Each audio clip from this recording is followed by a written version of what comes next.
During this hard time in the market, we are actually getting some positive news. If you look around the market, yes, there is a lot happening where the money supply is dropping. So here, when we see M2 versus inflation, CPI versus inflation, it actually gives us the idea M2 is the money supply here, and this is inflation going through. When you compare these, you do get the idea of something bad coming. Now, there's a lot happening, but what you should keep your eyes on is this one. This is one of the biggest stocks there, right? Apple. So now when you look at dollar and dollar breaks to the upside, at the same time you see Apple break to the downside. Now look at that momentum at which it's dropping. That actually shows here, even if you go on a weekly chart, it's breaking lower and there is room to the downside. Now that's stock market. Then you move around and you look at the real estate market. This is Sweden, where the housing prices are dropping. Then this is Canada. So the Canadian house prices are actually dropping harder. Now this is November. So if you wait for a couple of months and look at how things are evolving, I do think there is a lot more coming. Why?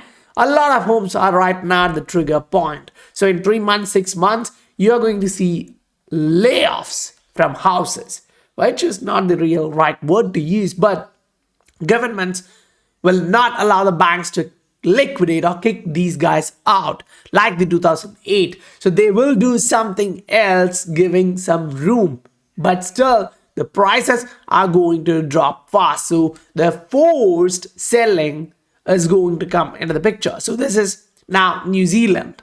House prices see biggest fall since 1990s. So when we talked about all this coming in 2020, in 2021, people were like, no, this market is steady. We are going up. We are only going up. And right now, this is happening. Fine. Now you go look at different assets in different asset classes and you're like, okay, Tesla, that broke to the downside. We are continuing to the downside.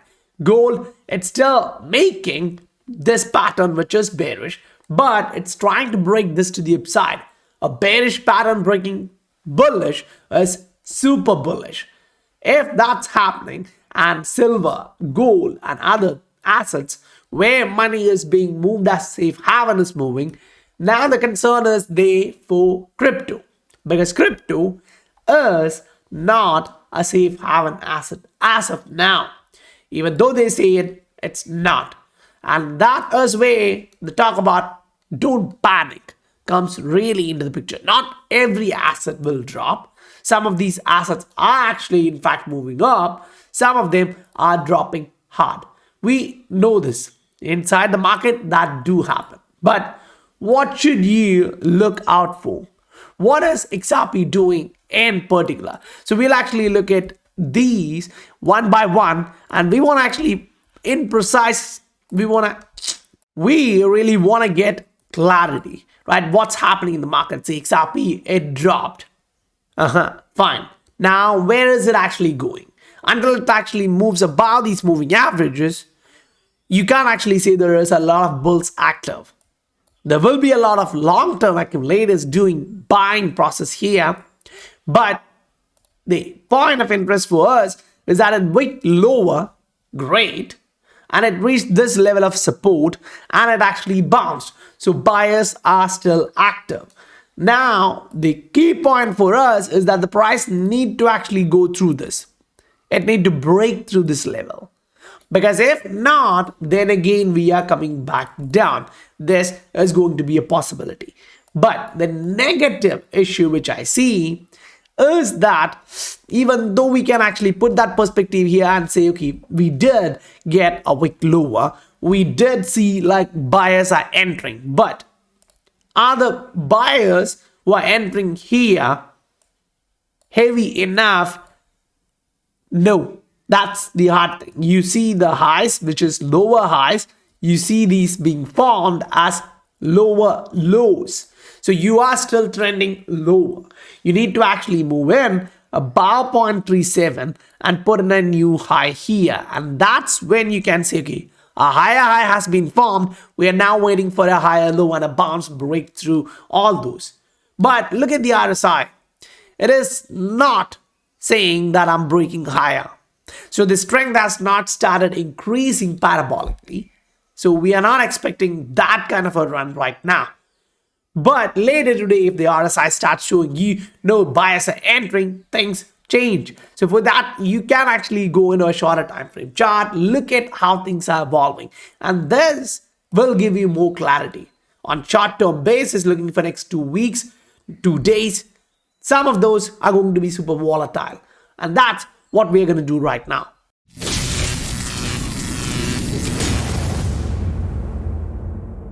Welcome to the Scientific Investor family, where the normal retail guys learn how to become the next top 10%. Now, if you saw this, it is literally going to be painful for a lot of guys. So if you look at the New Zealand as just a country, think about why the prices were going up. It's about immigration. Great. Now, the government actually closed the borders. Fine. People stopped coming in. Interest rates went up. Now, if they open the borders and people are coming back into that country, at this level of interest rates, a lot of people will be like, I cannot afford that. Say you are taking 20 years mortgage and the rate is like 5%, 6%.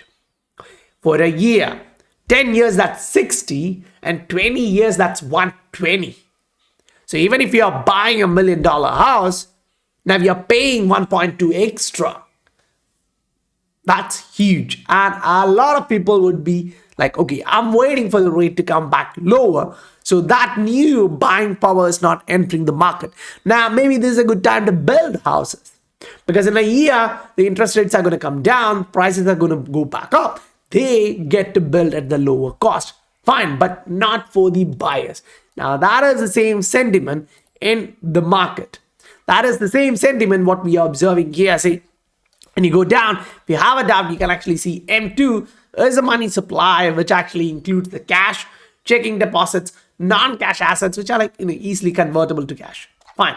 And that is now dropping to a historical level. That is concerning in one way or the other. See this.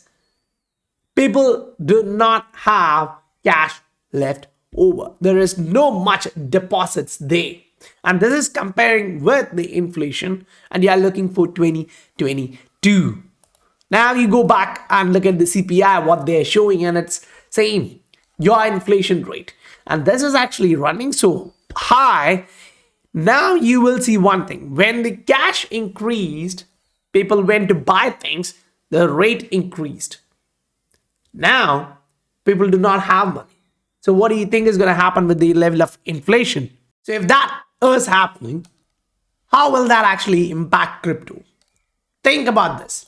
When the inflation is dropping, central banks do not have to hike as high as they were doing. So now they will understand like, okay, we just overdid the rate hikes. The economy is dropping fast.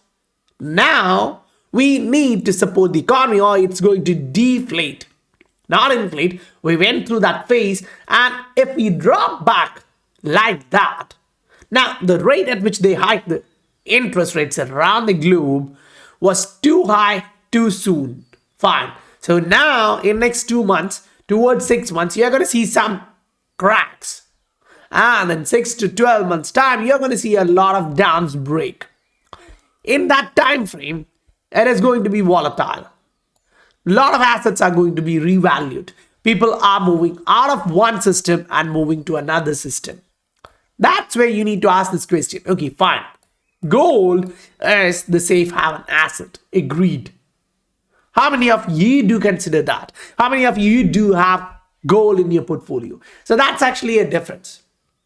Retail, a lot of youngsters believe in crypto, the technology, not gold or silver. Those who are risk averse, those who have financial maturity do tend to hold gold and silver in their portfolio. That's good, that's great. It's a hedge against the inflation, and you're going to literally see prices moving higher. You've seen prices consolidating like this. This is silver, and it does show you that if I'm breaking higher from here, I can actually move a 40% to the upside. Now, in these commodities, 40% is actually a giant move. It's not small, right? But for silver, it does show you on a macro, that's just the starting point. If you have seen historical movements, consolidations, and then the breakouts, it does show you there is a long way to go. Fine. Now, take that concept and move into the crypto. So we're going to use the same chart and put crypto here. This is the comparison between silver and Bitcoin. So when you actually look at this, you actually get to see a clear information that last time when the market bottomed for silver, crypto also did bottom. When they started going up higher like this, crypto followed. But the difference is that if you put in a vertical line at this peak for silver, that date actually tend to show you the reality that crypto was just starting at that point. While this asset was slowing down, consolidating in this phase, you can actually see that it did show you that it is bullish. It's not going down. But during that time, you observe that the price of crypto actually moved up 180 days. It did a retest, which was a higher retest. So you got like a long consolidation in silver and a move up like 5 months in crypto. So 5 to 6 months of price action to the upside after silver tops is still there, one, and the price movement, initial movement, we should say that, is still present. Just the difference is it is not doing much of price fluctuation. It still did 200%, but compared to that, after that we were running way higher. That was like 10-15x, so that's massive. Now you come back into this picture and you are looking for, okay, if silver is breaking higher from this level, it's starting a new rally. Both of these charts are weekly, and this one is actually showing you a bullish pattern. So if silver is breaking higher, the question of whether Bitcoin or crypto following is not out of the picture. You can still say all of these are going to do that. Now, the primary question, which most of us will be asking to ourselves, would be like, okay, fine, that's Bitcoin. What is XRP doing? And that actually gives you even clearer picture. When you take this 2021 here and align that 2021, 2022 together here with the bottom chart, now we get even clearer picture. Both the crypto world moved together. We peaked here at this time. So if you consider the time difference between the peak of silver and that of XRP, it's 252 days. Bitcoin took 180 days.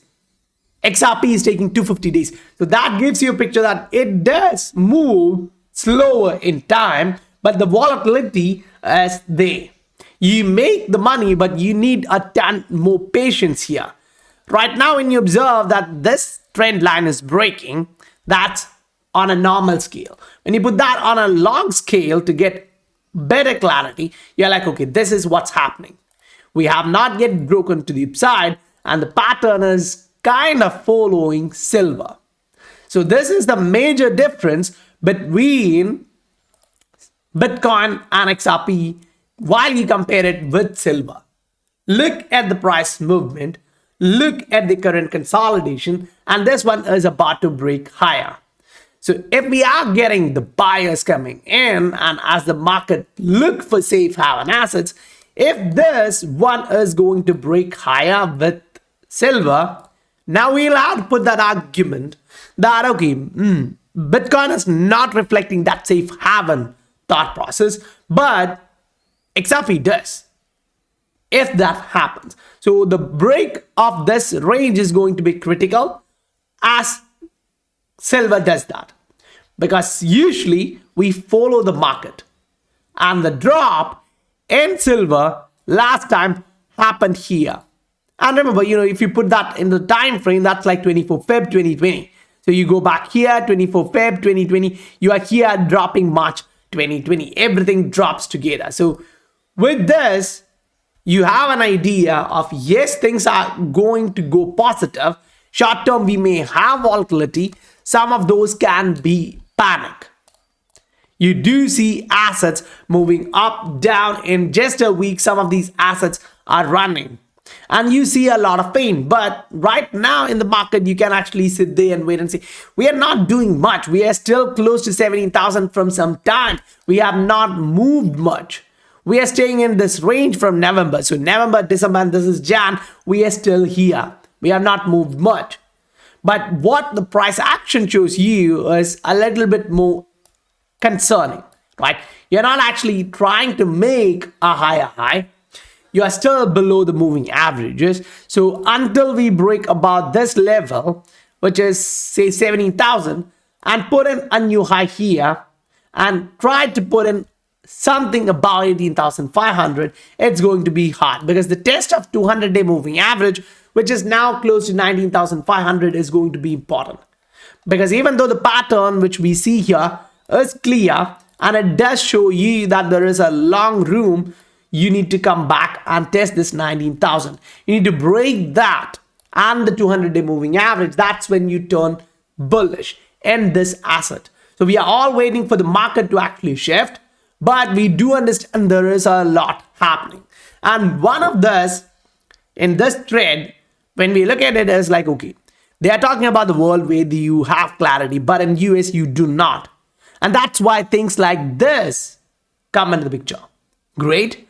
So if they actually come out with clarity, new rules, SEC and other regulators are now off because they are not having the authority given by the Congress. Congress will come out. If they come out and actually say, you can do like this, they can only do like that.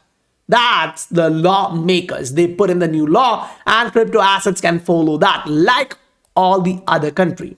Because right now it's just the US who is like, okay, I'm drunk. I really don't know what to do. Whereas all the other countries are giving clear picture of this is what you have to do, right? And if the companies are following that, these projects are going to thrive. And we actually literally see how Ripple, the company, is moving forward when the market is like this. And I actually saw a great perspective here from Bob Way. And that really makes sense when people say like, okay, there is only 21 million Bitcoin and the population is this. When you look at this and the reserves, you really don't have much XRP per person. And that's actually a huge thing to consider, because most will not be thinking about the reserves, right? How much XRP is consumed by the reserve. Now, okay, the reserve is slowing down. Instead of 20, they have reduced it to 10. Maybe in the future, they'll reduce it to 5. We don't know. But look at this.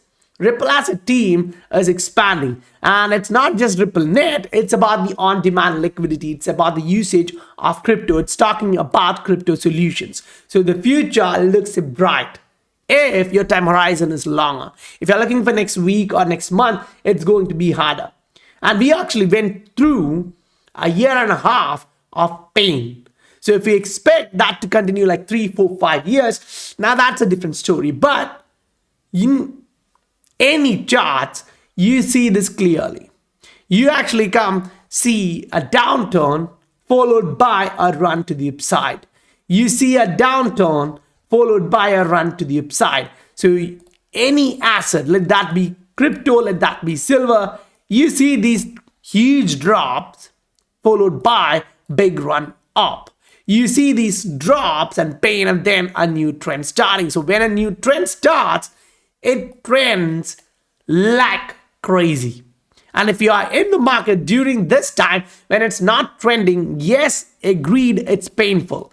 But when you actually start to see it move up, giving you a hint that I'm going to start trending higher, it may not move as you want in terms of time. Some does take time. Here it took 600 days before it actually rallied up. And after that, it consolidated there another 570 days. before it went up. Then it did crash before it went up. So yes, time is going to be hard, but patience is going to be a virtue for anyone in this market as we slowly start to look for opportunities. Yes, this is XRP on a short-term chart. And as we look at XRP, you do have to agree that this point has been met. Fine. But the RSI on a short term is still showing you, right, okay, I've tried to break higher. I've moved up. But we did not actually get a confirmation of the same from RSI, the strength from the buyers, at least that's what we are looking at on a daily. We're still waiting to get that. So once we get that, now we can say okay, this wick lower actually provided buyers enough opportunity to buy at a lower cost, and they bought in and dried up some of the supply. Then, if that's the case, we are going to actually watch a bounce and we are going to see this trend line break, which is something we are waiting for some time. We've been looking for this from last 4-5 months and we have not yet done this breakthrough. But if we manage to break through all this, it is positive.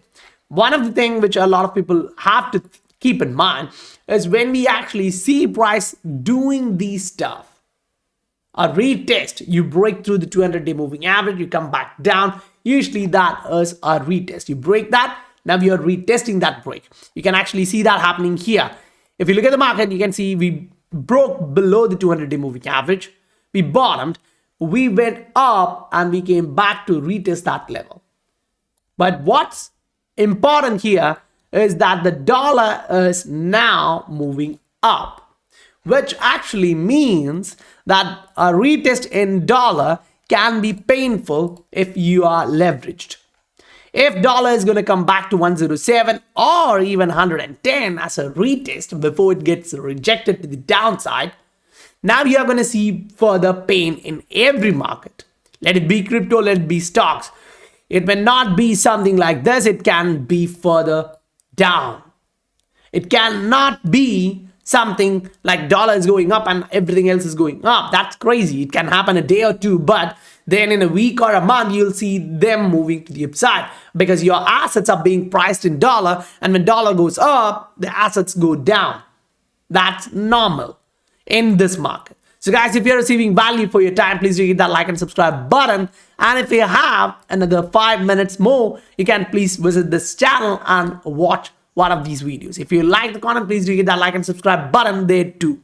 I'll meet you guys on the next video. Bye for now.